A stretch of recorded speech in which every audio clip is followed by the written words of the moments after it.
Hello hi friends, मयुरीज किचनमध्ये आज आपण पाहणार आहोत स्वीट डेझर्टची रेसिपी. अगदी झटपट होणारी रेसिपी आहे. लहानांपासून मोठ्यांपर्यंत आवडीने खाल्ली जाणारी ही रेसिपी आहे. चला रेसिपीला सुरुवात करूया. सर्वात आधी इथे पॅन मी कोरड्या कपड्याने पुसून घेतला आहे आणि त्यामध्ये मी 1/4 कप साखर पोर करून घेतली आहे. आता इथे आपल्याला कॅरमल सॉस बनवायचा आहे. त्यासाठी मी गॅस मंदच ठेवला आहे. आपल्याला मंद गॅसवरच हा सॉस बनवायचा आहे.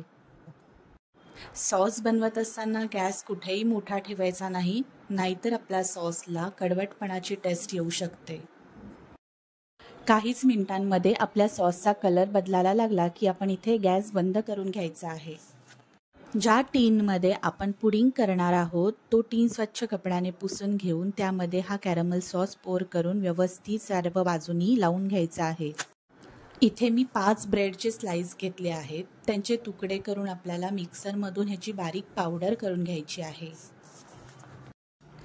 आता पुढील स्टेप, आपल्याला एका वाटीमध्ये 1/4 कप कस्टर्ड पावडर घ्यायची आहे आणि त्यामध्ये 1/4 कप पाणी टाकून त्याची पातळ पेस्ट करून घ्यायची आहे. त्याच्या गुठळ्या मोडून टाकायच्या आहेत. आता इथे मी एक कढई गरम करत ठेवून त्यामध्ये मी 2 कप दूध घालणार आहे आणि छान गरम होऊन देणार आहे.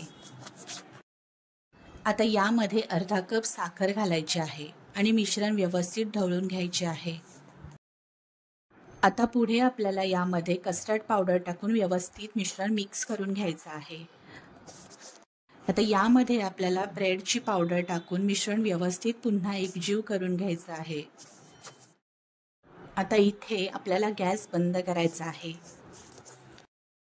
पुढे आपल्याला यामध्ये पाव चमचा व्हॅनिला इसेन्स घालायचा आहे.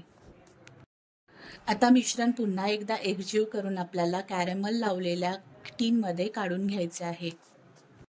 आता टीन छान टॅप करून घ्यायचा आहे, म्हणजे त्याच्यामधली एअर बाहेर जाईल आणि चमच्याच्या साहाय्याने त्याचा सरफेस हा प्लेन करून घ्यायचा आहे.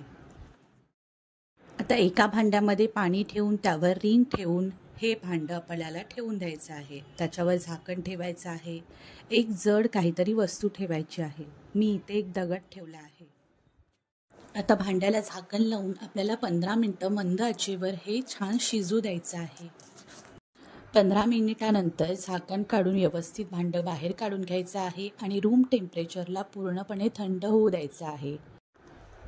थंड झाल्यावर आपल्याला त्यावर एक प्लेट ठेवायची आहे आणि दाखवल्याप्रमाणे उलटं करून आपल्याला तो डिमोल्ड करून घ्यायचा आहे. वाव, तुम्ही पाहू शकता किती डेलिशियस दिसतंय ना ब्रेड पुडिंग, आणि चवीला सुद्धा खूप सुंदर झालेलं.